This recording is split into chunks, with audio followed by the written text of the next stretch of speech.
Hello everyone, আমি অমৃতা, শখের স্কুলে ইনস্ট্রাক্টর। চলে আসলাম আজকের আপডেট নিয়ে।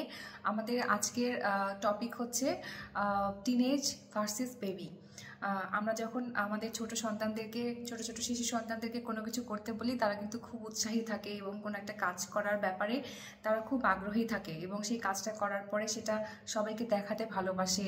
কোনো একটা পেন্টিং করলো, নতুন একটা ডান্স শিখলো, একটা কবিতা শিখলো, তখন তারা খুব এক্সাইটেড থাকে। বাড়িতে কেউ বেড়াতে আসলে কিংবা কোনো আত্মীয় আসলে, কোনো ফ্রেন্ড সার্কেলে তারা সেটা প্রেজেন্ট করতে খুব ভালোবাসে। তো এইটা হচ্ছে আপনাদের বেবিদের লক্ষণ। যারা যখন একটা বেবিকে আপনারা হ্যান্ডেল করবেন, তখন সেই বেবির কাছ থেকে আপনারা এটা আরও উৎসাহ দিয়ে শুনতে চাইবেন যে আজকে কি শিখেছো, আজকে কি আঁকা শিখেছো, দেখি তোমার ড্রয়িং বুকটা, তারপরে দেখি তুমি আজকে কি কবিতা বলা শিখেছো, কি ছড়া শিখেছো। তো তারা খুব উৎসাহ নিয়ে করবে। ঠিক অপোজিট কাজটা হয় যখন সে টিনেজ বয়সে পৌঁছায়। টিনেজ বয়সে পৌঁছানো মাত্রই সে কিন্তু রিজার্ভ হয়ে যায়। এটা প্রত্যেকটা শিশুর ক্ষেত্রেই হয়। সে কিন্তু নিজেকে খুব একটা প্রকাশ করতে স্বচ্ছন্দ বোধ করে না, এবং মানুষের সামনে যখন আপনি তাকে বলবেন যে একটা ছড়া বলো, কিংবা একটা নাচ করে দেখাও, কিংবা একটু অভিনয় করে দেখাও, তখন সে খুবই বিরক্ত হবে এবং সে আপনার সাথেও খারাপ ব্যবহার করবে। এবং যার সামনে আপনি বলবেন যে এটা খুবই খারাপ হ্যাবিট, তখন তার মনে হবে যে এই জিনিসটা আসলে খুব ইনসাল্টিং। তো এটা যে রিসিভার এবং যে আপনার যে টিনেজ বয়সী সন্তান, দুজনের জন্যই খুবই নেগেটিভ একটা ইম্প্যাক্ট ফেলবে। তো যখনই টিনেজ বয়সে পৌঁছাবে, যখন তার বার্থডেটা 13 হবে, তখন কিন্তু আপনারা একটু সতর্ক হয়ে যাবেন। পাবলিক ইন্টারাকশন সে যদি নিজে করতে চায় তাহলে খুব ভালো, কিন্তু কখনোই তাকে ফোর্স করবেন না। এতে হিতে বিপরীত হবে, কারণ সে একটা বয়সের স্টেজ থেকে আরেকটা বয়সে চলে এসেছে।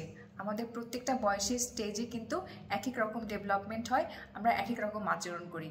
তো এই জিনিসটা প্যারেন্টিংয়ের জন্য খুবই গুরুত্বপূর্ণ, কারণ মা বাবা সবসময় তার ছেলে মেয়েদেরকে সেই কিন্ডারগার্টেনের ছোট বাচ্চাই ভাবে। মনে হয় যে তারা একটা পারফর্মার, সবসময় তারা পারফর্ম করে দেখাবে, কিন্তু তারা তো এক একজন ইন্ডিভিজুয়াল মানুষ। তাদের এক একজনের ব্যক্তিত্ব আলাদা। কেউ খুব ইন্ট্রোভার্ট, কেউ খুব এক্সট্রোভার্ট, কেউ খুব কথা বলতে পছন্দ করে, কেউ চুপচাপ থাকতে পছন্দ করে, কেউ ড্রয়িং পছন্দ করে, কেউ ম্যাথমেটিক্স পছন্দ করে, কেউ মিউজিক পছন্দ করে। তো এই জিনিসগুলো যেটা তাদের পছন্দ, তাদের মতো তাদের স্টাইলে এক্সপ্রেস করতে দিলে টিনেজারদের জন্য ভালো, কারণ তারা তখন সেলফ ডেভেলপমেন্টের একটা গাইডেন্স পায়। তারা ফোর্সফুলি একটা রেগুলার ফ্লোতে যায় না।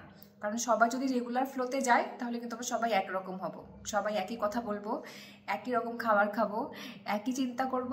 তাহলে আমাদের চিন্তা চেতনায় কোনো ডিফারেন্স থাকবে না, ভিন্নতা থাকবে না, কোনো ভ্যারিয়েশন থাকবে না। তো আমাদের ক্রিয়েটিভিটি নষ্ট হয়ে যাবে। তো আজকে ছিল এই টপিক আমাদের শখের স্কুলে।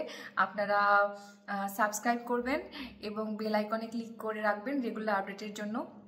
আমি নিজেও শিখছি এবং আপনাদেরকে শেখাচ্ছি। আপনাদের যদি ভিডিও আপডেট ভালো লাগে, অবশ্যই কমেন্টে জানাবেন। ধন্যবাদ।